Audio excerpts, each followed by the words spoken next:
আসসালামু আলাইকুম, welcome back to my channel কলি কুকিং অ্যান্ড ব্লগসে সবাইকে স্বাগতম। সবাই কেমন আছেন? আশা করি ভালো আছেন। তো আপনাদের দোয়ায় আলহামদুলিল্লাহ আমি অনেক ভালো আছি। আবারও চলে আসলাম নতুন একটি রেসিপি নিয়ে। আজকে আমি আপনাদেরকে দেখাবো ঝটপট মজাদার এবং মুচমুচে চিকেন পাকোড়া। বিকেলে কিংবা সন্ধ্যার নাস্তায় অথবা মেহমানদারিতে সমানভাবে চাই। এছাড়াও আপনারা বাচ্চাদেরকেও করে দিতে পারেন মজাদার এবং প্রোটিন সমৃদ্ধ চিকেন পাকোড়া। আর এই পাকোড়াটা তৈরি করা খুবই সহজ। আশা করছি রেসিপিটা আপনাদের কাছে ভালো লাগবে। ভালো লাগলে অবশ্যই একটি লাইক দিবেন, ফ্রেন্ডস এবং ফ্যামিলির সাথে ভিডিওটা শেয়ার করবেন আর আমার চ্যানেলটিকে সাবস্ক্রাইব করে পাশে থাকবেন। চলেন তাহলে মূল কাজে যাই। আজকে চিকেন পাকোড়া তৈরি করার জন্য আমি এখানে হাড় ছাড়া মুরগির বুকের মাংস নিয়ে নিয়েছি প্রায় 250 গ্রামের মতো। আমি এই মাংসগুলোকে ছোট ছোট করে ও পাতলা করে কেটে নিয়েছি। আমি আজকে এখানে মুরগির হাড় ছাড়া বুকের মাংস নিয়েছি। আপনারা চাইলে মুরগির যে কোনো সলিড মাংস নিতে পারেন, তবে একটু পাতলা পাতলা করে টুকরো করবেন যেন ভিতরে মশলাগুলো ভালোভাবে ঢুকে।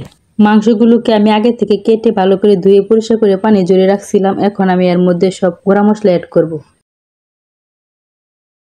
1 চা চামচ মরিচের গুঁড়া, 1 চা চামচ জিরার গুঁড়া, 1 চা চামচ ধনিয়া গুঁড়া, 1 চা চামচ চাট মশলা, 1 চা চামচ সাদা গোলমরিচের গুঁড়া আর পরিমাণ মতো লবণ দিয়ে দিব।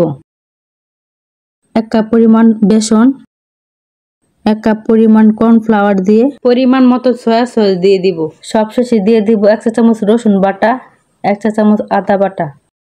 এখন আমি একটা ডিম দিয়ে ভালো করে আলতো হাতে মেখে নেব। মাখাটা একটু ভালো করে সময় ধরে মাখতে হবে যাতে করে চিকেনের গায়ে মশলাটা ভালো করে ঢুকে। আমার চিকেনটা মাখানো হয়ে গেছে। এখন আমি 1 ঘন্টার জন্য ম্যারিনেট করে নরমাল ফ্রিজে রেখে দিব। আর আপনাদের হাতে সময় না থাকলে অবশ্যই সাথে সাথেই বাঁচতে পারেন। 1 ঘন্টা পর আসলাম, আমার চিকেনটা ম্যারিনেট হয়ে গেছে। এখন হচ্ছে ভাজার পালা। চুলায় আগে থেকে প্যান বসিয়ে তেল দিয়ে দিয়েছিলাম। তেলটা গরম হয়ে এসেছে।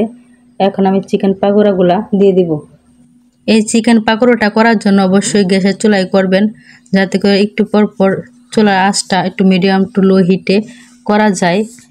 এই চিকেন পাকোড়াটা একটু আস্তে আস্তে ভাজতে হয়, না হলে পড়ে যেতে পারে, আবার ভিতরে কাঁচা থাকে। তার জন্য গ্যাসের চুলাটা করাটাই আমার কাছে উত্তম। চিকেনটা ভাজার সময় অবশ্যই চেষ্টা করবেন ডুবোর তেলে ভাজতে, যাতে করে চিকেনটা পুড়ে না যায়।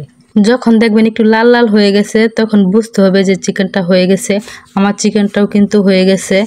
এখন আমি নামিয়ে নিব।